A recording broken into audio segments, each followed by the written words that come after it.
Hoy continuamos con la segunda parte del mensaje de hace 8 días, que se llamaba de Libros de Grandeza. Bueno, el de hoy se titula Rivalidad Ministerial. Rivalidad ministerial. Y vamos a ver por qué. Yo quiero introducir mi mensaje hablando un poco de los hermanos en la carne. Qué feo es cuando nosotros vemos en una familia cuando dos hermanos pelean y discuten. No sé si usted ha visto esas peleas, que a veces hay peleas hasta tesas y que disputan o compiten por ejemplo, una herencia o por situaciones X, y uno ve esos hermanos peleando por algo. Yo no sé si a usted le da la misma impresión, pero a mí me parece terrible ver dos hermanos peleando, pues, porque la idea que uno tiene es que los hermanos se aman, se quieren, o por lo menos fue la idea que a mí me sembraron desde mi casa. Yo recuerdo que mi papá nunca nos dejaba pelear con mi hermana. O sea, una vez que estábamos discutiendo, que yo le dije algo feo a ella, mi papá inmediatamente me disciplinó y como que no se permitía entre nosotros esas discusiones o esos tropeles, pues no se permitían en la casa, y fue muy bonito porque pudimos crecer, digamos, con ese valor en nuestro hogar. Y es que es muy feo ver hermanos peleando. Es normal a veces porque las relaciones, la convivencia dentro de la familia tiene roces, tiene fricciones, ¿verdad? Porque se piensa diferente, entonces hay determinados roces y fricciones, pero eso no deja de ser feo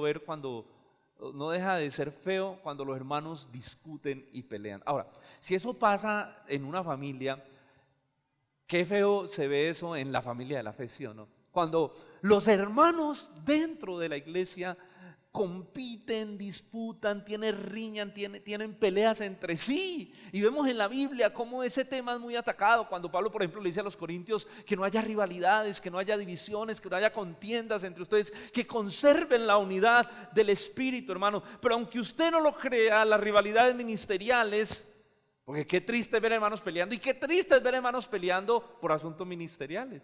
Usted, pero que yo. Qué triste es eso, porque revela muchas falencias en la madurez y el crecimiento de la iglesia. Pero aunque usted no lo crea, las rivalidades ministeriales han existido desde que la iglesia existe. Por ejemplo, por allá el apóstol Pablo escribe: algunos, cuando él fue a la cárcel, fue a prisión, dice, algunos empezaron a predicar a Cristo por contienda y por rivalidad. Pero Pablo dice, pero yo me gozo porque así sea por contienda o por rivalidad conmigo, está hablando él, Cristo es predicado. Tan tremendo, ¿no? O sea, esas rivalidades hicieron parte inclusive de la iglesia primitiva. Hermanos, las rivalidades ministeriales están desde que la iglesia fue fundada. Y a ese pasaje es el que hemos llegado el día de hoy. Allí en Mateo, versículo del 38 al 41, vamos a leerlo y vamos a ver esta rivalidad que hay en este momento. Desde el 38, Juan le respondió diciendo, Maestro, mire lo que empieza a suceder. Hemos visto a uno que en tu nombre echaba fuera demonios, pero él no nos sigue y se lo prohibimos porque no nos seguía. Pero Jesús les dijo, no se lo prohibáis, porque ninguno hay que haga milagros en mi nombre que luego pueda decir mal de mí. Porque el que no es contra nosotros, por nosotros es. Y cualquiera que os diere un vaso de agua en mi nombre, porque soy de Cristo, de cierto os digo que no perderá ¿qué? Su recompensa. ¿Ok? Aquí hay una contienda, aquí hay un problema. ¿Y cuál es la contienda ministerial que estamos viendo aquí? ¿Cuál es la rivalidad ministerial? Que los discípulos le prohíben a un hombre continuar con su ministerio, un hombre que estaba predicando, estaba echando fuera demonios. Cuando ellos se lo encuentran, ellos le prohíben rotundamente y le dicen, mire, usted no puede hacer eso. Vamos a pensar un poquito en esto, mire. Los discípulos vienen de una competencia, recuerda la predicación de hace 8 días, Delirios de Grandeza. Si usted no ha estado viniendo, recuerden que nosotros somos como las series de Netflix, ¿no? Que eso es lo rico de la predicación expositiva, eso es lo que a mí me apasiona, es que uno va predicando texto a texto y vamos siguiendo como una historia, como si fuera una serie. No sé en qué temporada vamos, pero hace 8 días vimos Delirios de Grandeza y ellos vienen compitiendo por una rivalidad ministerial, viendo cuál iba a ser el mayor y diciendo, no, yo voy a ser el mayor, no, que el mayor soy yo. Y vienen con esa discusión mientras Jesús les está hablando de su muerte y su resurrección. Ellos vienen discutiendo sobre quién iba a ser el mayor. Luego el Señor los toma, estoy haciendo un resumen del capítulo anterior. Luego el Señor los toma, los sienta y les dice, ¿ustedes de qué vienen hablando en el camino? Les dicen, no discutan sobre esas cosas. Toma un niño, lo pone en el centro y dice, de cierto les digo que el que no recibe a un niño, que el que sirve a un niño de estos, que el que honra a un niño de estos, a mí me está honrando. Diciéndoles, enseñándoles con esa acción que ellos tienen que no competir, sino servirse unos a otros sin importar la condición condición social, sin importar la condición intelectual, sin importar ninguna otra condición, sino servirse y servir inclusive a los más menospreciados dentro del reino de Dios, a los menos valorados, a los que menos brillan. Por eso coloca al niño allá en el centro. Ahora, parece ser que esa imagen, esa enseñanza activó la conciencia de Juan. Entonces Juan hace una declaración y Juan le dice: maestro, yo tengo que confesar algo, yo tengo que decirte algo. Y dice el versículo 38, Juan le respondió, después de esta escena del niño, diciendo: maestro, hemos visto a uno que en tu nombre echaba fuera demonios, pero él no nos sigue y se lo prohibimos porque no nos seguía. Mire que Juan está aquí como si hubiese, diciendo como si hubiese hecho un acto heroico. Maestro, le prohibimos seguir ministrando porque él no nos sigue, porque es que nosotros somos fieles a este grupo, porque es que nosotros somos fieles a usted, nosotros le guardamos la espalda al grupo. Y era como un acto heroico, pero el Señor lo reprende y le dice: no se lo impidáis. Ahora, ¿cuál es la razón por la que ellos le impidieron a este hombre continuar con su ministerio? ¿Cuál fue la razón exacta? La Biblia sí nos lo dice. ¿Cuál fue? Juan lo dice 2 veces. Juan dice: se lo impedimos porque él no nos sigue. Luego dice: y se lo prohibimos porque no nos seguía. O sea, la razón no era que este hombre estuviera predicando algo mal o estuviera haciendo algo mal, sino que no lo seguía. Es decir, la razón es que este hombre no hacía parte del grupo, del clan de ellos. Ellos estaban lidiando con un terrible celo ministerial, ya lo dije, acerca de quién iba a ser el mayor, ¿sí o no? Y se encuentran con esta escena. Ahora, vamos a ir revisando poco a poco lo que hemos visto en predicaciones anteriores. ¿Ustedes recuerdan que ellos vienen de un fracaso ministerial? Bueno, algunos de un fracaso ministerial y otros de la transfiguración, de ese tremendo momento. Cuando el Señor baja de la transfiguración con estos discípulos que se llevó y viene y se encuentra con los otros, dice la escritura, eso lo predicó el pastor Andrés, que ellos estaban lidiando con un muchacho que tenía un demonio y estaban tratando de sacar ese demonio, y había una gran multitud mirando eso y ellos estaban allí tratando de sacar ese demonio y no pudieron. Y cuando el Señor llega le dicen: Señor, es que esto no han podido sacar ese demonio. El Señor viene y reprende el demonio y dice que sale, y dice que este género no sale y no con oración, y luego lo mira a ellos y le dice: generación incrédula, ¿hasta cuándo os he de soportar? Entonces ellos vienen de un terrible fracaso ministerial, de tratar de echar fuera un demonio y no han podido. La gente alrededor los estaba viendo con esa expectativa: vamos a ver, sí, a ver qué es lo que van a hacer esto, y resulta que no pudieron, fracasaron en el intento, hasta que llegó Jesús y tuvo que hacer la liberación él. Y lo reprende por su incredulidad.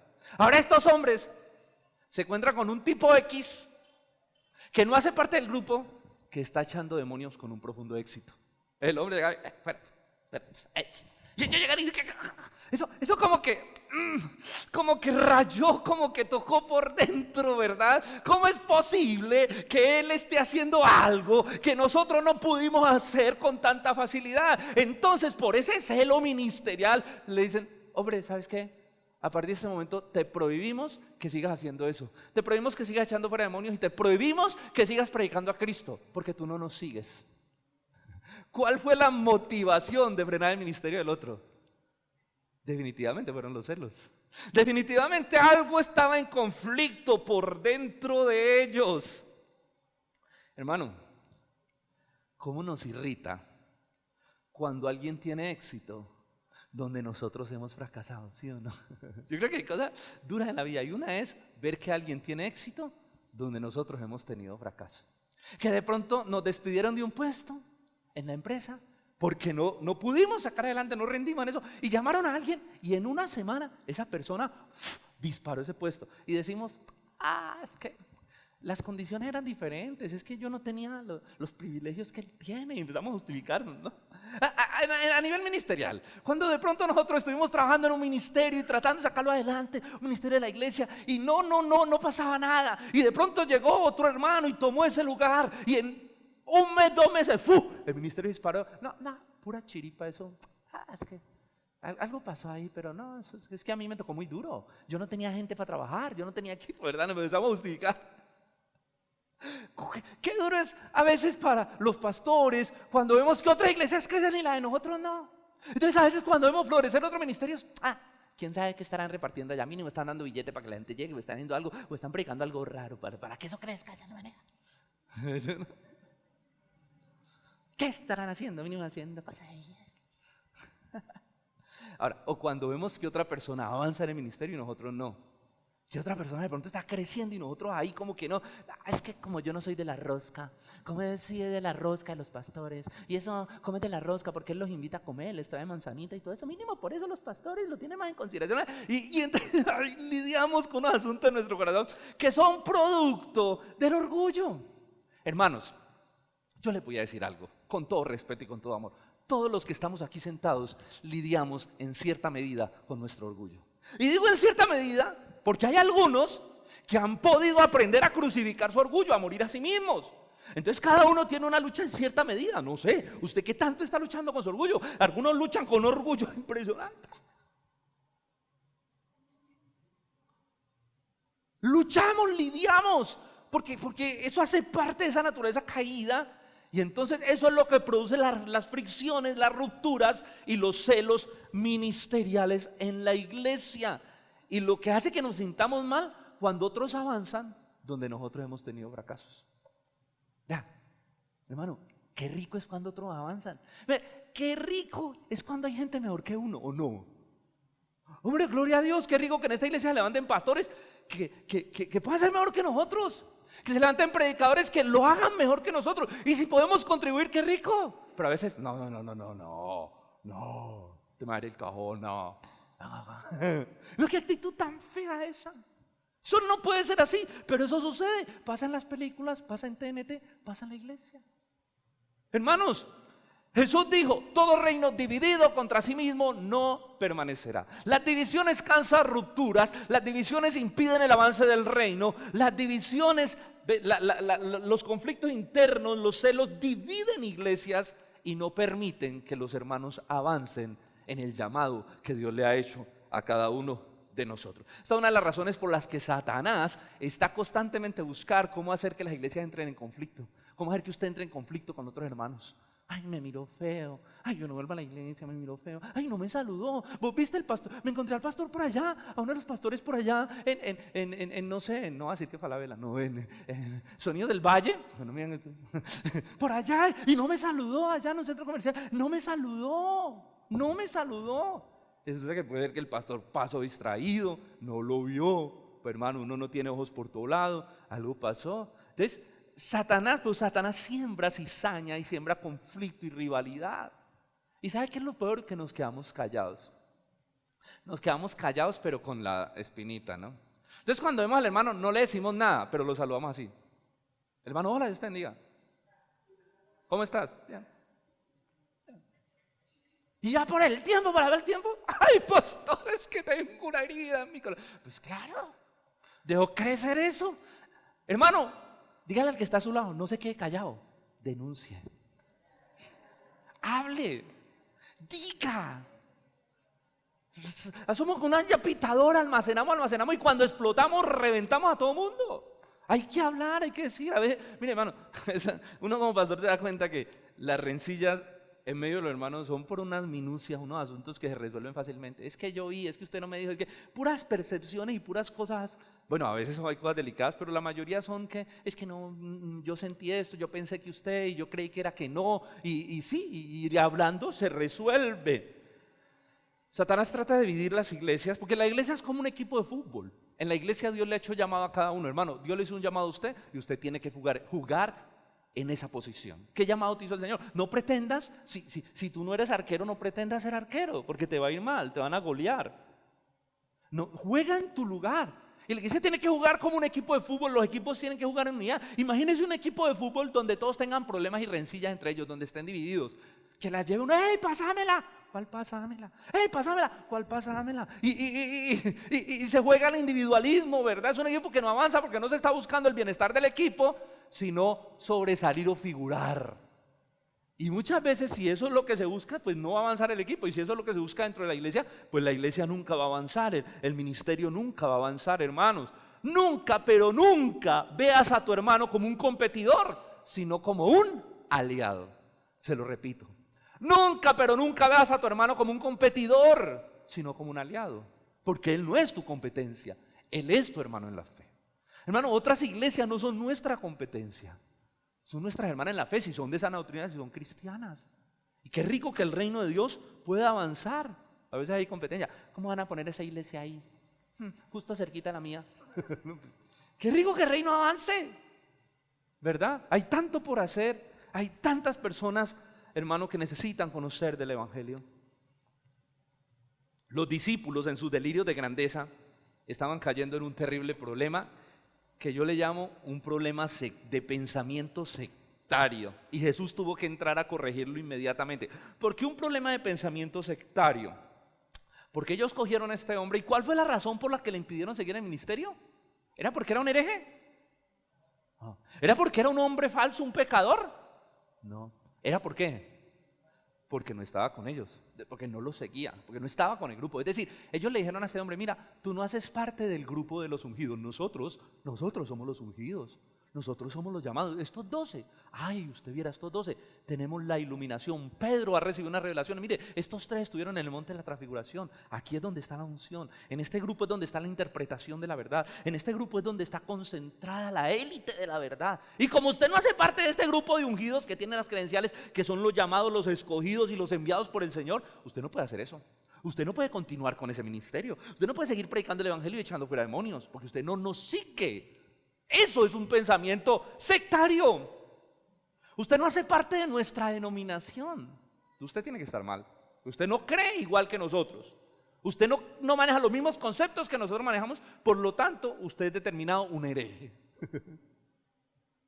Hermano, el pensamiento sectario es aquel que se cree el único poseedor de la verdad. ¿Qué es un pensamiento sectario? Es aquel que cree que tiene la patente de la verdad, que la verdad le pertenece a él. Es aquel que cree que tiene la iluminación, que tiene la más actualizada e iluminada interpretación de la verdad. O sea, es que aquí sí sabemos cómo es que se interpreta la Biblia. Fuera de este grupo es pura herejía.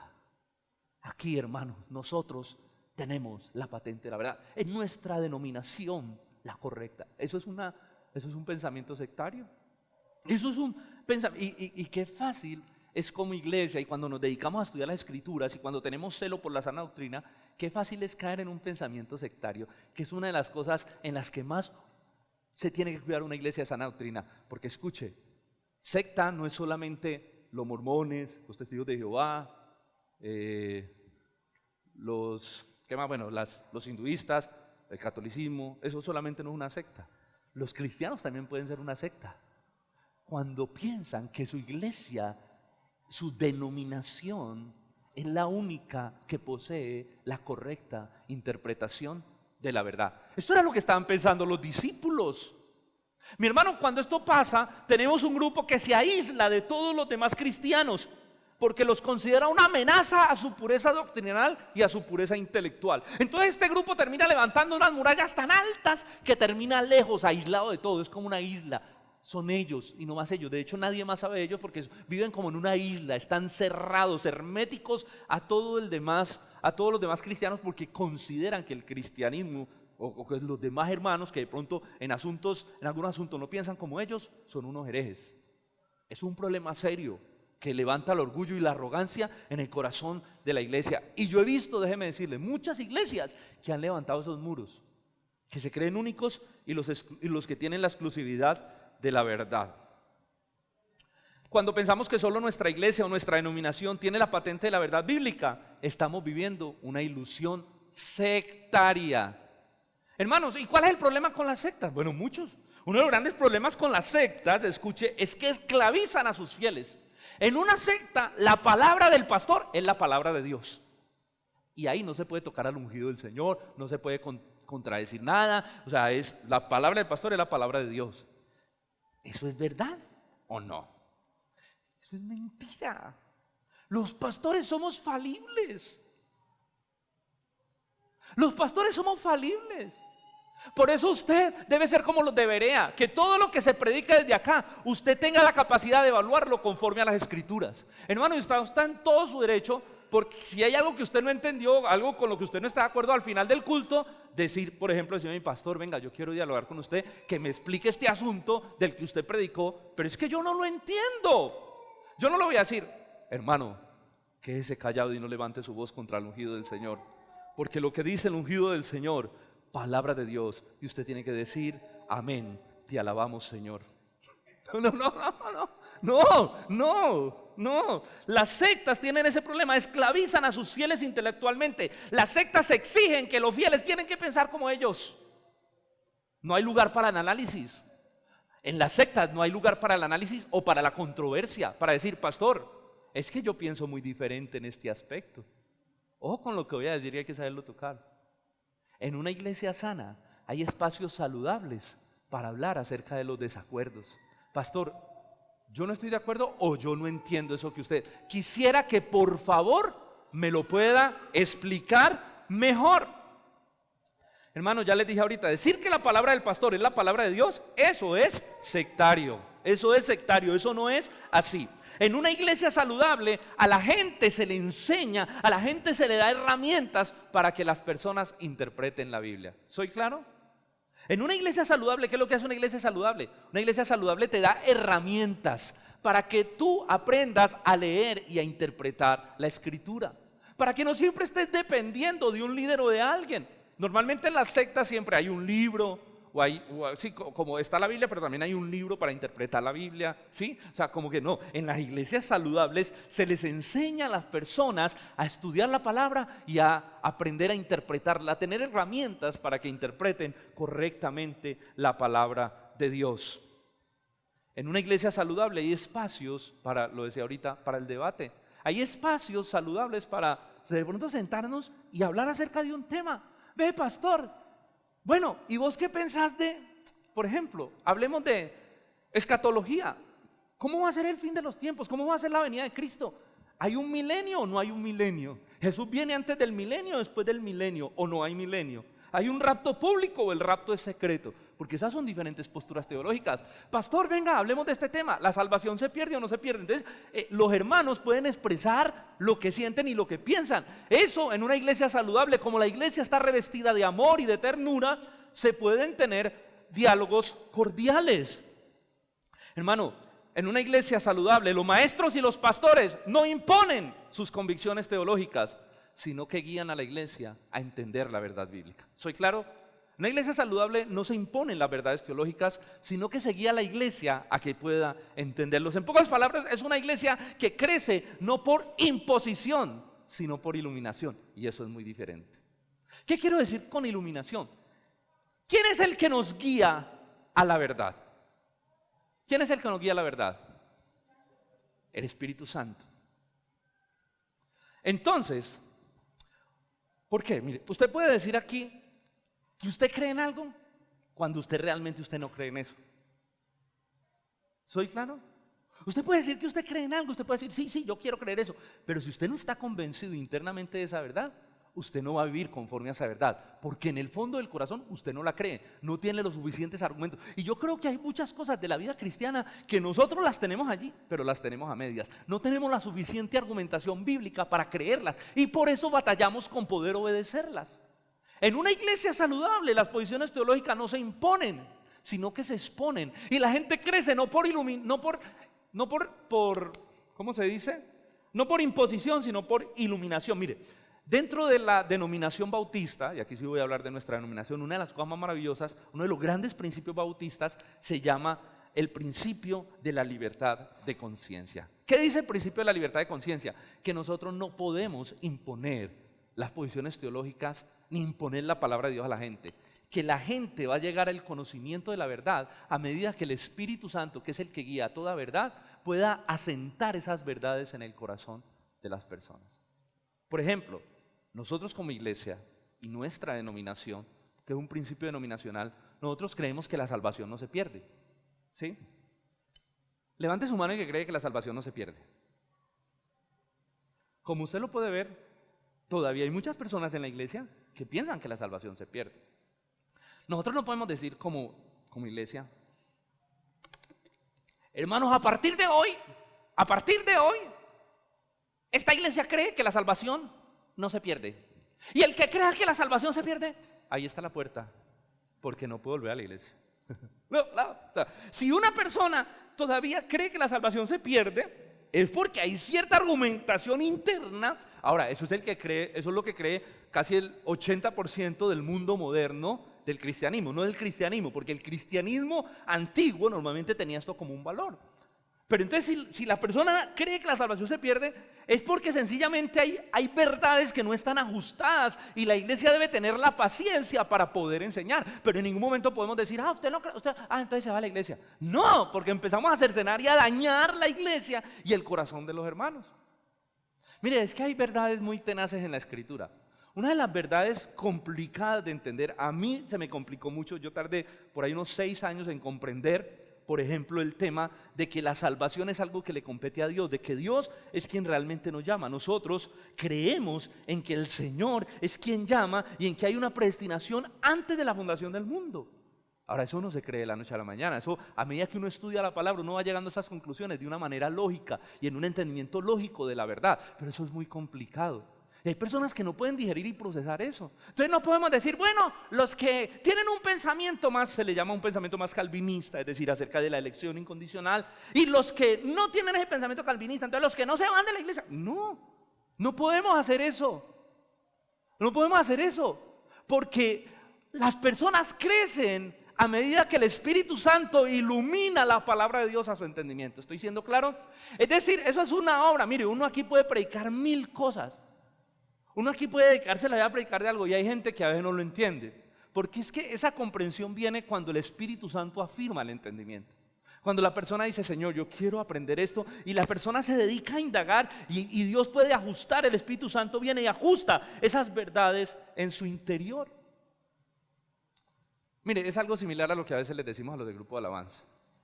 O lo que a veces, por ejemplo, uno como predicador a veces quisiera que la iglesia viviera en santidad. Uno puede predicar todo lo que quiera la santidad, pero la iglesia no va a vivir en santidad hasta que no interiorice por qué vivir en santidad y la verdad bíblica, porque es la verdad la que santifica. ¿Te ha visto que hay iglesias que quieren imponer la santidad? Es que hermano, aquí, y empiezan a entrar en un moralismo y y qué es lo que se hace y qué es lo que no se hace. Yo le aseguro que usted hace eso y en la iglesia todo el mundo es un santo. Pero cuando sale de la iglesia, ahí es donde vemos las joyitas. ¿Por qué? Porque estás aplicando una imposición y como no hay una iluminación, el Espíritu Santo no ha asentado las verdades, pues hay cosas que la gente no cree, que la gente no vive, porque no las ha interiorizado. Es por esta razón, hermano, como es el Espíritu que nos guía a toda verdad, que debemos tener mucha paciencia en la iglesia para enseñar. Y que los pastores, los líderes, los maestros y nosotros mismos como hermanos tenemos que tener mucha paciencia. Y mucha paciencia con hermanos que a veces no la cogen. En la iglesia yo siempre he dicho, hay que enseñar como se le enseña a los niños. Mira, a mí me ha risa porque a veces uno llega y uno hace un esfuerzo por pegarle a un objetivo en la predicación. Y cuando uno termina de predicar, a veces uno coge un hermano, ¿y qué tal? ¿Cómo le pareció la predica? Uy, tremendo, sobre todo esa parte que usted eso fue lo que yo más entendí. Y uno dice, pero eso no fue lo que yo quise decir. O sea, hay que tener paciencia, como los niños. Usted coge un niño y le dice, a ver, vamos a aprender a leer. La M con la A, ma. Muy bien, muy bien. Otra vez, la M con la A, ma. Muy bien, volvamos. La M con la A, ma. Y si le agregamos la tilde, Matilde. No. Volvamos a empezar. O sea, es un proceso de paciencia. Por eso la escritura dice en 2 de Timoteo, Pablo le dice a Timoteo, 2 de Timoteo 2:24, Winger lo va a poner acá, apúntelo en su agenda, dice, y el siervo del Señor no debe andar en peleas, el siervo del Señor no debe andar en peleas, no debe andar en discusiones necias, al contrario, debe ser bueno con todos, debe ser apto para enseñar y debe tener ¿qué? Paciencia. El siervo del Señor no entra en disputas y en peleas que no van a producir ningún resultado, sino que es apto para enseñar. Porque es que muchas veces nosotros entramos en disputas no por querer enseñar, sino por querer ganar la argumentación. Y eso tiene que ver con nuestro orgullo, con nuestro ego. No es que queramos enseñar, sino ganar la pelea, ganarla. Entonces miren ustedes que esas fricciones no vienen por un deseo de que el otro aprenda, sino por un deseo de yo ganar la competencia. El siervo del Señor no debe ser contencioso, sino que debe ser apto para enseñar. Debe tener ¿qué? El que enseña debe tener ¿qué? Paciencia. Y eso no fue lo que tuvo Jesús cuando Él venía enseñándoles acerca de su muerte y ellos venían hablando de quién iba a ser el mayor. Cuando viene hablándoles de la resurrección y dice que ellos no entendieron ni pito de lo que Él les habló. El Señor cuánta paciencia no tuvo con sus discípulos. De hecho, por allá dice en Juan 16 del 12 al 13, yo tengo muchas cosas que decirle, le dice Jesús a sus discípulos. Yo tengo tantas cosas que enseñarles, pero si se las enseño ahora los reviento, porque ustedes no las pueden sobrellevar. Pero cuando venga el Espíritu de verdad, Él los guiará a toda verdad, porque tomará de lo mío y os lo hará saber. Miren ustedes que el proceso de asentar la verdad no es una imposición de los maestros, sino una iluminación del Espíritu en la mente del creyente. ¿Estoy siendo claro? ¿Estoy siendo claro? Hay cosas muy complejas en la fe cristiana y que de pronto por la gracia de Dios uno las puede entender. Por ejemplo, yo soy uno de que cuando algún hermano me dice algo que yo veo que no está correcto, que uno dice, uy, esto rayó como en la, esto no está bien, ¿sí? Pero si yo no tengo el tiempo para explicárselo, no voy a entrar en controversia con el hermano. ¿Estoy claro? Pero no hay gente que cae tajante, eso no es así, eso no es así. Uno tiene que ser muy sabio. Por ejemplo, uno de los principios que yo aplico, por la gracia del Señor, a mí me invitan muchas veces a predicar a otras iglesias. Hermano, si yo llego a una iglesia que no tiene claro si la salvación se pierde o no, pues yo no voy a predicar ese tema. Yo no puedo llegar a una iglesia a hablar un tema donde yo le meta una confundida a la gente. De pronto aquí hay temas que ya manejamos. Por ejemplo, yo no puedo llegar a hablar de un tema como la predestinación a una iglesia que no entiende ni pito de eso, porque la gente va a terminar confundida. ¿Y yo a quién le voy a dejar el chicharrón? Pues yo voy, predico y me voy. ¿Sí o no? ¿A quién le va el chicharrón? Al pastor. Y si el pastor no sabe cómo resolver el tema, porque él ni idea tampoco tiene eso, le va a tocar y dice, no, pues vaya, búsquelo a él y pregúntele porque es que... Entonces, hay que ser muy sabio, hermano, cuando nosotros enseñamos la palabra, y hay que tener paciencia, porque hay verdades que se comprenden con los años, porque hay verdades tan profundas en la palabra que usted necesita tiempo y dedicación con la iglesia para que la iglesia la pueda ir, ¿qué? Asimilando, la pueda ir interiorizando. Nosotros, uno de los grandes principios bautistas es la libertad de conciencia. Ahora, eso no quiere decir que entonces las iglesias no pueden tener una declaración de fe, porque en la iglesia todo el mundo puede creer lo que quiera. Tampoco. Porque si una iglesia no tiene una declaración de fe, entonces esa iglesia no sabe en qué cree. Si una iglesia no tiene sus verdades doctrinales bien definidas, esa iglesia no sabe en qué cree. Y cualquier herejía viene y le hace huequito. La iglesia debe tener una declaración de fe definida para que las personas sepan en qué iglesia se están congregando, qué es lo que cree esa iglesia donde están congregando. Ahora, eso no quiere decir que la gente va a estar siempre, ay no, yo también creo eso, no, porque hay muchas cosas que de pronto uno dice, oiga, ¿cómo así? Que la salvación no se pierde. Sí, pero nosotros como bautistas creemos normalmente eso. Eso no quiere decir que no haya que tener una declaración de fe, sino que la iglesia tiene que ser paciente hasta que los hermanos puedan llegar a entenderla. Y es más, le voy a decir algo, muchos hermanos de pronto de nuestra iglesia y de nuestra denominación van a morir creyendo que la salvación se pierde. ¿Sí soy claro? Van a morir así. Van a morir. Hermanos, pero en una iglesia sana hay espacios para el diálogo y para hablar de las diferentes posturas teológicas, diálogos que están basados en el amor y en la comprensión. Aquí hemos tenido con los jóvenes muchos tiempos, ¿sí o no? Con los chicos nos hemos sentado, bueno, y entonces nos preguntan, pastor, y venga, ¿y cómo es esto? ¿Y cómo es esto? ¿Y cómo es aquello? Y hablamos de esto y de este tema y de este tema, y poder dialogar y poder llegar a comprender y entender las crisis y entender a veces esos pensamientos tan diferentes que tienen algunas personas frente a ciertos temas. Esos espacios lo hay en una iglesia saludable y esto enriquece la iglesia. Por ejemplo, nosotros en la iglesia siempre le decimos a los maestros de discipulado que cuando vayan a enseñar algunos temas de la iglesia tienen diferentes posturas. Por ejemplo, el tema de la escatología acerca de la segunda venida de Cristo, existen tres posiciones teológicas: la amilenialista, la premilenialista y la posmilenialista. Entonces nosotros no podemos imponer, es que en esta iglesia somos así, creemos esto. No, por favor, maestros, expongan las diferentes posiciones en las que la iglesia ha creído o cree. Y explique por qué nuestra iglesia se inclina por una de ellas. Porque recuerden, no es por imposición, sino por ¿qué? Iluminación. Además, porque si nosotros no le enseñamos a la iglesia que hay cosas, que ahora lo voy a explicar, elementos secundarios de nuestras doctrinas o doctrinas secundarias, que hay cosas donde la iglesia piensa diferente. Cuando la iglesia salga de aquí y se encuentre con las redes sociales y con todo lo que el mundo postea, se van a confundir porque ¿cómo así? Pero a mí en la iglesia no me enseñaron que también habían otras posiciones frente a este tema, por ejemplo al tema escatológico. Ahora, ¿eso en qué nos deja también a todos? Pastor, ¿qué es amilenialismo, premilenialismo, postmilenialismo? No entiendo ni pito. Bueno, ¿eso en qué nos deja? En el punto de que hay que estudiar, hay que discipularse, de que hay que prepararse y capacitarse. Porque hoy en día tenemos una generación que tiene acceso a toda la información y te va a salir con preguntas. Un día tu hijo te puede salir, papi, venga, yo necesito que usted me explique acerca de qué es el amilenialismo. Porque es que yo escucho a un pastor hablando del amilenialismo. Y usted, digo, pues pregúntele a él, porque yo no sé eso con qué come, amilenialismo, o sea, mínimo algún animal raro que hay por ahí en la Biblia, ¿sí? Ok, listo. Estas discusiones sanas permiten que la iglesia se enriquezca, además que la iglesia crezca con un corazón abierto a que otros hermanos dentro de la iglesia cristiana piensan diferente en ciertos temas. Eso lo vamos a hablar ahorita. Muy bien, en segundo lugar, ¿qué sabemos de este exorcista ambulante? Volvamos al texto. ¿Qué sabemos de este tipo? ¿Qué sabemos de este tipo al que ellos le prohibieron que siguiera ministrando o llevando su ministerio adelante? Bueno, miremos el versículo 38 nuevo. Juan le respondió diciendo, maestro, hemos visto a uno que, miren, en primer lugar, en tu nombre echa fuera demonios. En segundo lugar, pero él no nos sigue y se lo prohibimos porque no nos seguía. En pocas palabras, ¿qué vemos en este hombre? En primer lugar, que era un hombre que estaba echando fuera demonios con éxito y con el respaldo de Dios.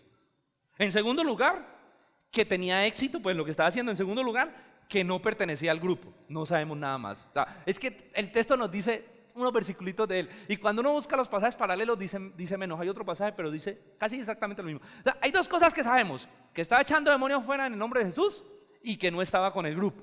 Ahora, con ese conocimiento que los discípulos tenían, con ese vago conocimiento, simplemente de verlo y escuchar algunas cosas, ellos se tomaron el atrevimiento de prohibirle según seguir ministrándose. Con ese escaso conocimiento ellos le prohíben seguir su ministerio. Ellos emiten un juicio contra él y le dicen, usted no puede seguir llevando a cabo su ministerio. Por un pequeño conocimiento, pero no era el conocimiento, era por el corazón, porque ellos venían heridos de muchas cosas. Era por los celos ministeriales que habían en su corazón. Entonces, ese versículo no nos dice mucho, pero las palabras de Jesús sí nos hablan mucho de este hombre. Miren las palabras de Jesús, versículo 39. Pero Jesús les dijo a ellos, no se lo prohibáis, porque ninguno hay que haga milagro en mi nombre que luego pueda decir mal de mí. Porque el que no es contra nosotros, por nosotros es. En pocas palabras Jesús le está diciendo, no se lo prohibáis, porque aunque ustedes no lo conocen, yo sí lo conozco. Ese hombre es mi discípulo, porque el que no es contra nosotros es por nosotros. Él es mi discípulo, yo apruebo lo que él hace, yo lo estoy usando. Lo que pasa es que no hace parte del grupo, porque si yo quisiera que hiciera parte del grupo ya lo hubiera llamado. Porque hay gente que no hace parte de este grupo, que me sirve y que yo la uso. No se lo impidáis, al contrario, ayúdenle a llevar a cabo el desarrollo de su ministerio. Moraleja.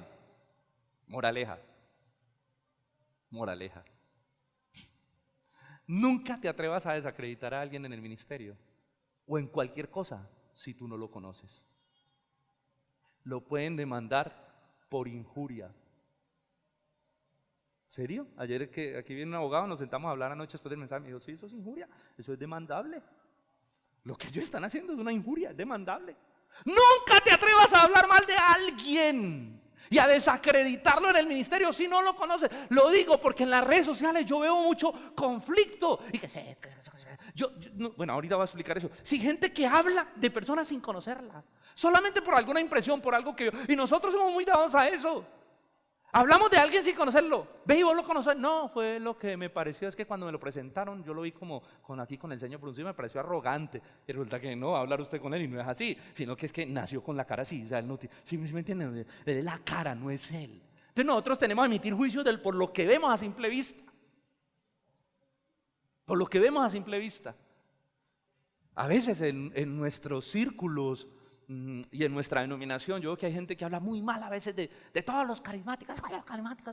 Por allá la otra, bueno, no quiero hablar de este tema, pero mi pregunta es, ¿los conocen? Yo sé que hay excesos y hay cosas que no están bien en ciertos círculos, pero por lo menos la mayoría de mis mejores amigos son pastores carismáticos. Compartimos excelente. Yo no estoy de acuerdo con todo lo que hacen y con muchas cosas, excesos que hay a veces, abuso en el tema de los dones espirituales. Hay cosas en las que yo no estoy de acuerdo, pero compartimos como hermanos, somos hermanos en Cristo. Hermano, me dan ejemplo de fe, a veces me dan ejemplo de una vida de oración, una vida piadosa, porque son hombres y mujeres de Dios, que yo uy, tremendo. Hay cosas en las que no pensamos igual, pero hermano, tienen un corazón para el Señor. Entonces uno no puede entrar a desacreditar a alguien sin conocerle.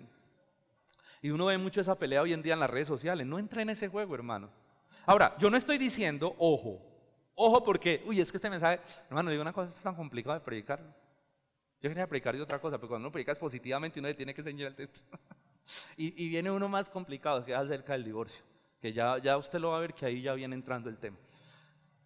Porque este tema tiene muchos matices y si usted raya mucho hacia un ladito, usted puede caer en un liberalismo y si raya mucho hacia ese otro ladito, usted ya puede caer en un sectarismo. Entonces hay que saber manejar el balance de la verdad porque Jesús enseña las dos cosas. Hay que amar al hermano, pero también hay unos puntos donde nos separamos de los que no son hermanos, donde las diferencias doctrinales sí nos separan, eso lo vamos a ver al final.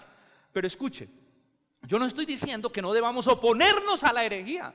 Porque cuando uno es cristiano y uno es amante de la verdad, naturalmente hay un celo por la verdad. Y cuando uno escucha una herejía, como que le arde, ¿sí o no? Como que cuando uno escucha una herejía, por ejemplo, nosotros nos arde el tema del evangelio de la prosperidad, porque eso es una herejía que a uno le arde. Ese enfoque en esta vida solamente y en que eso arde porque eso no es evangelio. O ese humanismo, ese positivismo a veces en la predicación. Hay cosas que arden porque cuando hay un celo por la verdad, ese mismo celo como que se quiere salir, pero ahí es donde hay que tener prudencia y sabiduría. Hermano, hay que tener prudencia y sabiduría. No es que no demandemos la herejía, sino que hay que hacerlo con suficiente conocimiento y tacto y con mucha prudencia. No sea que termines arrancando el trigo con la cizaña. ¿Verdad? Hay una parábola, Señor, arrancamos la cizaña. No, espere hasta el final de los tiempos que el Señor la arranque. Porque de pronto ustedes si empiezan a arrancar la cizaña, terminan arrancando el trigo con la cizaña. El trigo con la cizaña. Analicemos un poco a este hombre que los discípulos desaprobaron de uno y dijeron, usted es un hereje y usted no puede continuar. En primer lugar, ¿este hombre era un hereje? Aunque ellos no le dijeron eso. ¿Este hombre era un hereje? No. El reporte que ellos dieron, ¿cuál era? Ellos no dijeron, Señor, vimos a un hombre que estaba predicando unas cosas tan raras y echando demonios fuera en tu nombre, pero predicaba unas cosas tan raras. Ellos no dijeron eso. El reporte era, él no nos sigue. O sea que este tipo no era un hereje. Además, si hubiera sido un hereje, el mismo Jesús se lo hubiera prohibido. El mismo Jesús hubiera tratado con él, así como trató con los escribas, con los fariseos y con los saduceos del momento que malinterpretaban la ley, que eran herejes. El Señor dijo, no se lo impidáis. Ahora, ¿este hombre estaba sacando provecho de este acto? De pronto, ¿será que estaba cobrando? ¡Ey, se liberan demonios! Depende del demonio, a 5,000, ¿sí?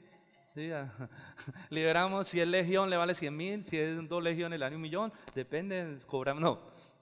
¿Por qué lo digo? Porque existe la falsedad y la gente que saca provecho de temas como estos. ¿No recuerdan a Simón el mago? Denme de ese poder. Porque quería ese poder, estaba pagando por ese poder. Otra escena. ¿Recuerdan ustedes a los hijos de Exeba? Apúntelo, se lo voy aquí Winger nos lo va a poner y lo voy a explicar así rapidito. Hechos 19 del 13 al 16. Los hijos de Exeba, dice que había un sacerdote que tenía unos hijos que eran exorcistas ambulantes y sabe, ellos andaban en la calle diciendo en el nombre de Jesús, el que predica Pablo. O sea, qué interesante era. Dice que eran exorcistas ambulantes que estaban como cobrando, como sacando provecho de esto. Entonces, ¿cómo exorcizaban ellos? En el nombre de Jesús, el que predica Pablo, demonio, te digo, sal de él. Y dice que el demonio les dijo, a Jesús conozco y a Pablo también, pero a ustedes no los conozco. Y se tiró el demonio contra ellos y los golpeó. Casi que tuvieron que salir desnudos de esa casa. Eran falsos. Estaban sacando provecho de estas cosas, pero este hombre no. Este hombre estaba predicando el evangelio y las señales seguían a este hombre. Hermano, debemos tener cuidado, no sea que arranquemos el trigo con la cizaña. Y debemos tener cuidado porque es que hay hermanos en la fe que son hermanos, pero que ignoran ciertas verdades bíblicas. ¿Soy claro? Porque es que a veces nos volvemos muy sobraditos.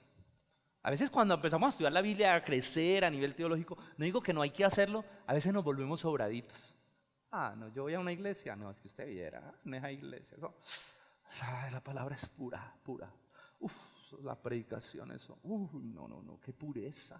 Y nos volvemos sobraditos, ¿no? Con el tema. Hay que tener cuidado. Porque, hermano, hoy en día hay mucho hermano en la fe que ignora grandes verdades bíblicas porque estamos frente a una generación que no le da valor a la doctrina y a la palabra.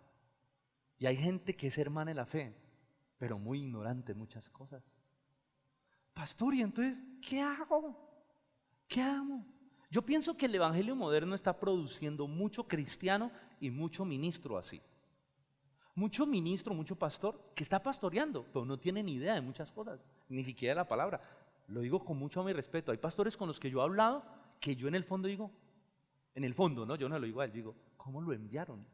Lo mandaron a torear un toro sin ninguna preparación, ni de carácter, ni teológica. O sea, lo van a matar a él y a su familia.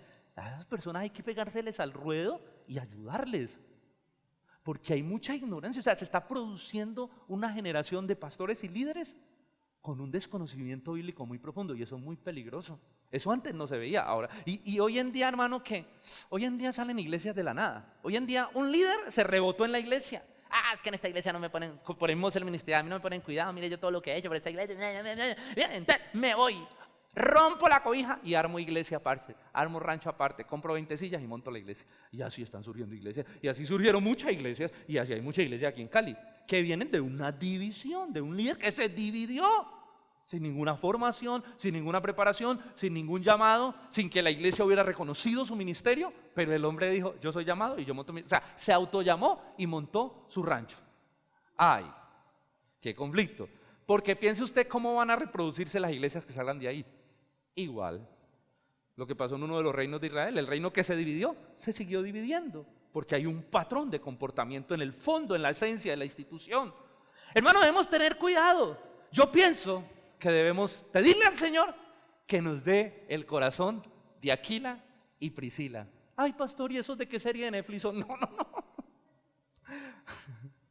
¿Quiénes son Priscila y Aquila? ¿Lo recuerdan? ¿Quién ha leído Hechos? Apúntelo. Lo lee en su casa o Winger aquí no lo proyecta. ¿Quién ha leído Hechos?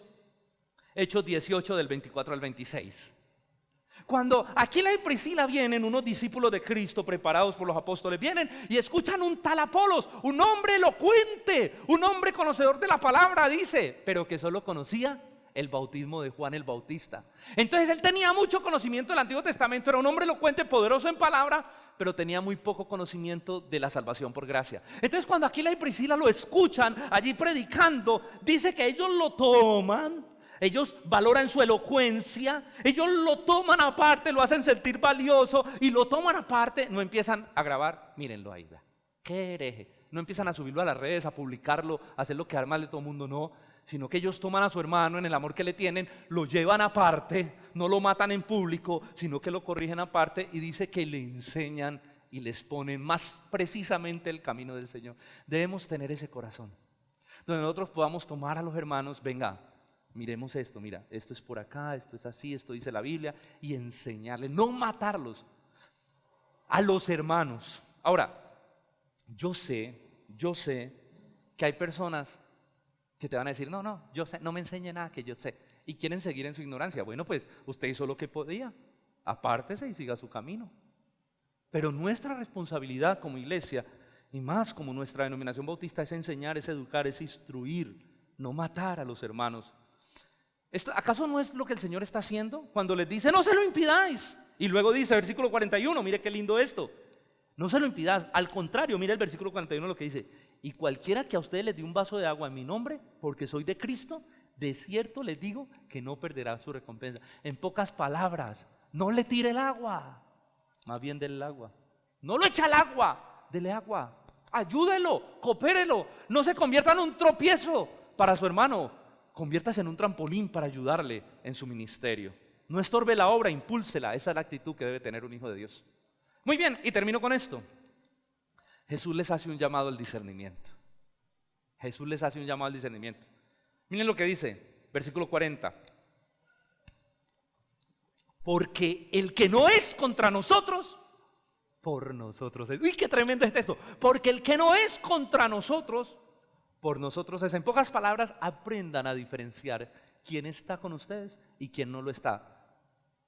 El que no esté en medio de nosotros no significa que sea contra nosotros, sino que por nosotros es. Tremendo, ¿no? Debemos tener sabiduría para diferenciar el trigo de la cizaña. Mucha sabiduría. Mire, Jesús enseñó mucho sobre eso. Jesús, por ejemplo, dijo, Mateo 7. ¿Cómo hacemos para conocer un creyente verdadero y uno falso? ¿Qué dice Mateo 7? Facilito. En aquel día muchos me dirán, Señor, Señor, no echamos fuera demonio en tu nombre, no profetizamos en tu nombre, no hicimos tantos milagros en tu nombre. El Señor dijo, apartados de mí, yo nunca os conocí, hacedores de maldad. Y luego dice, por sus frutos.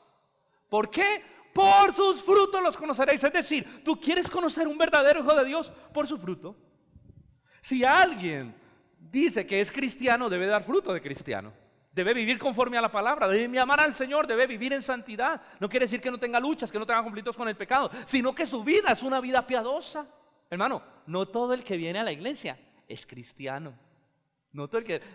Muy chistoso, cuando tengo tiempo puedo contarle el testimonio. En estos días estaba hablando yo con una cliente, estábamos allí hablando, conversando de un tema. Y ella recibe una llamada y empieza, no, ese fulanito me cae mal, me cae al hígado, ese tipo yo no me lo soporto, yo no me lo soporto.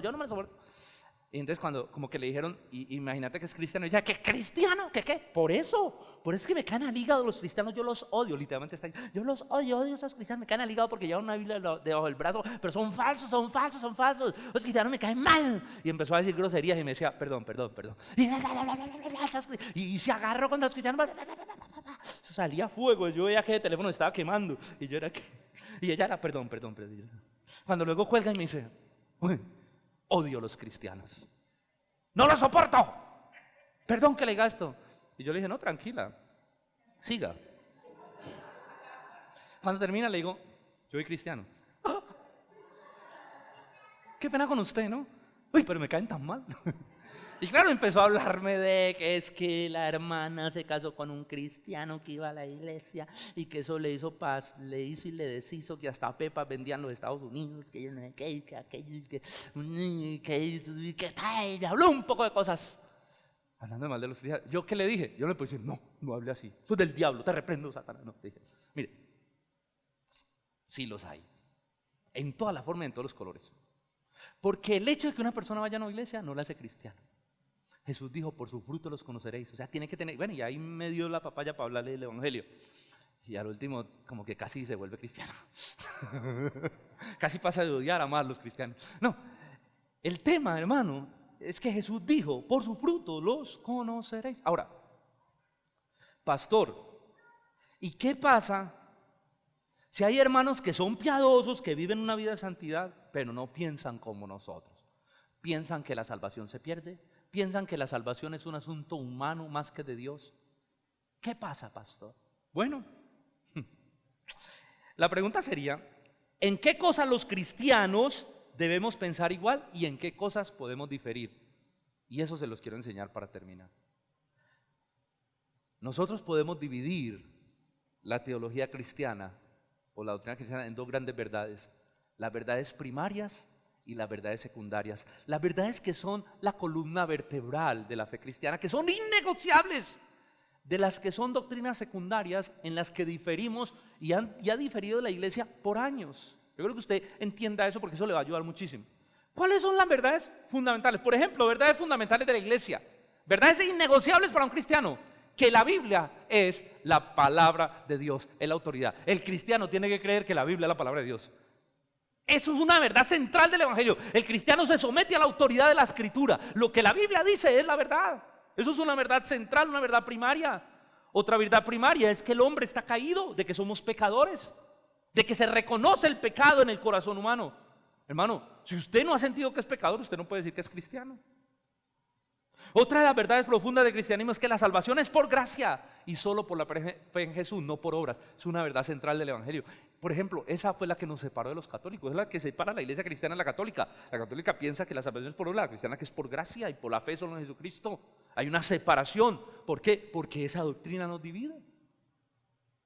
La muerte sustituta de Cristo y su resurrección. El cristiano cree que Cristo murió en la cruz por su pecado y que resucitó al tercer día. Si usted dice, no, yo no creo que Cristo resucitó, eso escondió en el cuerpo algo que pasó, es difícil, porque la Biblia dice que Cristo resucitó. Y si la Biblia es la máxima fuente de autoridad, ¿usted cree eso? Doctrina fundamental, que hay un solo Dios, el monoteísmo, pero que ese Dios es trino, Padre, Hijo y Espíritu Santo. Doctrina fundamental de la iglesia cristiana. Los cristianos creemos en la segunda venida de Cristo. ¿Cuántos aquí creen que Cristo regresará por segunda vez? Levante su mano. ¿Cuántos creen que todos? Pues yo creo que todos creemos, ¿no? Que Él volverá. Esa es nuestra esperanza, dice Pablo.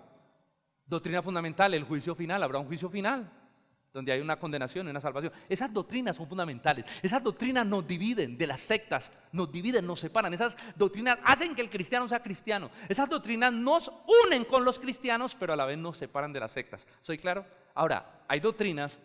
Por favor, póngale mucha atención. Si está dormido en el mensaje, despiértese aquí. Ahora sigue durmiendo en la conclusión. Hay doctrinas que son doctrinas secundarias, donde el pueblo de Dios piensa en argumentación muy diferente. ¿Por qué? La Biblia presenta ciertos rasgos, entonces hay posiciones bíblicas para cada una de ellas. Por ejemplo, todos creemos que Cristo regresará por segunda vez, ¿verdad? Pero ¿cómo sucede eso? La iglesia está dividida en ese tema. Ahí es donde viene el amilenialismo, premilenialismo y posmilenialismo. Es decir, los que dicen que no hay milenio, que Cristo llega, es más, los que dicen esto, que el rapto es que Cristo llega, no hay un rapto secreto, sino que Cristo llega, toma su iglesia y se asienta, pero que es un rapto público. Entonces, aquí viene el premilenialista y dice, no, Cristo viene, rapta a su iglesia por 7 años, la iglesia está en la boda del Cordero, aquí hay 7 años de gran tribulación, luego, por eso se llama premilenialismo, es decir, Cristo rapta a su iglesia antes del milenio, luego viene el milenio, luego Cristo establece su reino después del milenio. Y luego vienen los posmilenialistas y dicen, no. ¿Y sabe qué es lo más tenaz? Que todos tienen una argumentación bíblica. Ahora, que hay más peso en una que en otra, que nosotros tenemos cierta posición, que estamos allí estudiando más a profundidad el tema para poder hablar de estos elementos escatológicos a la iglesia. Pero hermano, usted se va a encontrar con eso afuera. Es una doctrina secundaria. Lo importante es que Cristo viene. Mire, dice que una vez un grupo de teólogos así todos ilustres se encuentra con un viejito que está ahí leyendo la Biblia y los teólogos llegan así y le dicen, ya, está leyendo la Biblia. Entonces, se reúnen ahí con el viejito y le dicen al viejito, ¿qué estás leyendo? Y el viejito les dice, Apocalipsis, y ellos... ¿Y estás entendiendo que has entendido? Claro, lo entendí perfectamente. ¿Y qué dice Apocalipsis? Que al final nosotros ganamos. ¡Ya! Hermano, que amilenialista, que premilenialista, es muy bueno entender los conceptos y tener una posición. Pero ¿cuál es la conclusión? Que al final los cristianos ganan con Cristo. Entonces, esas son doctrinas secundarias. Y a veces entramos en unas disputas. Si tú no eres premilenial, estás contra mí. Y empezamos a chocar por doctrinas secundarias. Otra doctrina secundaria, todos sabemos que la salvación es un acto divino. ¿Que cómo sucede? Que si es primero la regeneración, el llamado, que si es la soberanía de Dios en la elección, que si somos calvinistas o no calvinistas. Son doctrinas secundarias. Lo importante es creer que la salvación es en Cristo por la fe y únicamente en Él. Y de ahí para allá el Espíritu Santo nos llevará a entender ciertas posiciones doctrinales y ajustarlas y afirmarlas en nuestro entendimiento. En cuanto a los dones del Espíritu, otro tema controversial. En los dones del Espíritu hay iglesias continuistas, cesacionistas y continuistas moderadas. Los continuistas dicen, sí, los dones siguen en su furor, todos tal cual como estaban en el Antiguo Testamento.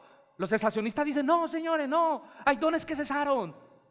Hay dones que cesaron cuando la era apostólica terminó y la iglesia primitiva y el canon fue establecido. El don de profecía, el don de lenguas y el don de el que hace milagros, no los milagros, sino el que hace. Esos 3 dones cesaron, ya no existen. Entonces vienen los continuistas moderados y dicen, no, sí existen, pero con cierta moderación, teniendo en cuenta las circunstancias en lo que la iglesia está diciendo. Usted se va a encontrar con todo eso afuera. Y si no se lo enseñamos aquí, usted se va a encontrar con eso en las redes sociales y le van a pegar una embolatada. Doctrinas secundarias de la iglesia. Doctrinas que no tienen por qué dividirnos, porque son hermanos en la fe. Yo me encuentro con hermanos, me dicen, yo no creo en el don de lenguas. Ah, chévere, ¿no cree? No, yo no le voy a decir, hable. Diga, Ruca manda aquí, Ruca manda aquí. Rambo saca la bazuca, salta a la baranda, lava la jarra, lava la loza. Diga. No, porque, hermanos, continuistas, eso no tiene por qué venir. Entramos en unas discusiones. Ahora, si la discusión es sana, ¡qué rico! Venga, sentémonos a hablar de eso. ¿Usted por qué cree que los dones es sanos? ¡Bum! Saca la Biblia, mira, ta. Yo le voy a decir porque yo creo que continúa, mira, ta. Sí soy claro, pero la discusión es sana. No estamos buscando ganar la discusión y decir, ¿quién es mejor? Te maté. Victory, fatality. No, nada de eso. Queremos matar al hermano. No. Si la discusión es tan, qué chévere. Aquí nos sentamos a hablar de esos temas, nos gusta. Qué rico cuando a la iglesia le gustan esos temas. Sería más triste que la iglesia no se metiera a esos temas. No, doctrina no. La doctrina siempre divide. Qué miedo con la doctrina. Déjala ya. No. Qué rico. La iglesia tiene que crecer en esos temas, comprender, entender. Esto nos deja con una sensación de que tenemos que discipularnos. Otro tema candente. No temas doctrinales, no temas litúrgicos, que yo no sé por qué nos dividen. Ustedes saben que hay iglesias, por ejemplo, hay iglesias bautistas que solo cantan himnos, porque los himnos son de Dios y la batería del diablo. Algunos pensarán así, que tienen bancas, que no ponen luces. O sea, hay iglesias muy conservadoras, pero hay otras que no. Tienen las bancas, ponen las luces, tienen la batería, los ritmos modernos. Porque de pronto quieren que cuando la gente, lo que nos pasa a nosotros tenemos todo porque queremos que cuando la gente entre al auditorio no se sienta en un museo del 1960. Entonces dice que hay iglesias que uno entra y uno se sienta en un museo y uno, como que le da hasta susto tocar cosas. Este cuadro de 1520, sillas de 1200. Pero entonces no podemos entrar en conflicto. Es que, pues no, si cantan himnos, cante con himnos, adore con himnos, qué ricos son los himnos. No diga, eso es del diablo. No. Hay temas en los que los cristianos pensamos diferente y no tienen por qué dividirnos. Qué triste es ver cuando las iglesias se dividen en su amor por asuntos de doctrinas secundarias. Muchas iglesias viven el síndrome de la caja de cristal. Se vuelven sectarias, quieren guardar la iglesia para que no se contamine, levantan un muro tan alto que no los dejan como mirar hacia afuera. No haga nada, ya no, acá es donde está la pureza, no salga. Como cuando uno quiere guardar los hijos del mundo, que uno no quiere que salgan. No, hermano, ellos tarde o temprano van a tener que enfrentar el mundo. Y si usted aquí no los educa para enfrentar el mundo, y si aquí no educamos la iglesia para enfrentar el retazo teológico que hoy en día hay allá afuera, porque yo le llamo la teología del retazo. Hoy en día hay una locura en el cristianismo, una locura todo lo que se piensa. Si nosotros no preparamos la iglesia, igual se van a encontrar con eso, porque las redes sociales tienen toda la información. Ahí está toda la información en las redes sociales. Yo pienso que no hay que aislar la iglesia, sino hay que prepararla. Hay que prepararla para que cuando escuche un predicador, por ejemplo, discierna lo bueno de lo malo. Nosotros vamos a congresos y vamos a cosas, y usted puede escuchar predicadores que o sea, simplemente escuche y escuche. Tome lo bueno y ¿qué? Y deseche lo malo. Lo mismo igual que si algún día llega aquí, invitamos a alguien y de pronto esa persona salió con unas cosas bien raras, ¿qué dice la Biblia? Tome lo bueno. Y decir, hermano, eso hace una persona madura, que discierne como la iglesia de Berea, que toma la escritura y dice, a esto, sí, discernimiento para la palabra. Conclusión, yo creo que tremenda lección se llevaron los discípulos cuando Jesús les habló. ¿Por qué se lo impidieron? Antes el que le dé un vaso de agua no perderá su recompensa. Apoyemos la obra, no dividamos la obra. Conclusión, que nuestro corazón esté a la altura de nuestra teología o más grande que ella. Que nuestro amor por los hermanos sea más alto que nuestro conocimiento teológico. Eso no era lo que hacía Jesús. Él era la verdad. Pero cuando Juan lo vio dijo, Él es un hombre lleno de gracia. Y de verdad, no dijo solo de verdad, dijo lleno de gracia. ¿Cuánta paciencia tuvo Jesús con los discípulos? 3 años enseñándoles cosas que nunca entendieron, sino hasta después de que Él murió y resucitó. ¿Cuánta paciencia aguantándose a un Pedro con la lengua suelta? Pedro, no. ¿Cuánta paciencia tuvo el Señor? Aguantándose a estos que por allá le impidieron a otro que no siguiera avanzando en su ministerio. ¿Cuánta paciencia? Hay que tener el corazón más alto que nuestra teología. Debemos ser profundamente teológicos, pero profundamente amorosos. Que podamos amar a nuestros hermanos a pesar de las diferencias en elementos secundarios en los que podemos simplemente pensar diferente. Igual un día vamos a estar en el cielo. Y el día que estemos en el cielo, el conocimiento era perfecto. Y nos vamos a reír y vamos a decir, ay, yo creía eso y eso no era así. Yo creyendo que el milenio, que todo esto o que aquello. No estoy diciendo, no estoy poniéndome ahorita en una posición, ahorita no. No estoy diciendo eso, sino que cuando lleguemos al cielo nos vamos a reír. Vamos a reír porque vamos a ver, vamos a conocer realmente la verdad como era en su totalidad. Entonces, hermano, no nos dividamos por asuntos por los que no amerita que nos dividamos. No seamos un tropiezo a nuestros hermanos. Seamos como un trampolín que les ayuda a avanzar en su ministerio y a seguir creciendo en la fe. Que nuestro amor por la iglesia nos ayude a convertirnos en personas que acompañan, asesoran y guían a otros a que cumplan el llamado de Dios para su vida. Y si alguien crece más que tú, aplaude y di gloria a Dios. No tengas la actitud de los discípulos de frenar el ministerio de otros, sino que impulsa y aplaude que otros crezcan y puedan llegar más lejos de lo que tú puedas llegar en tu llamado con el Señor.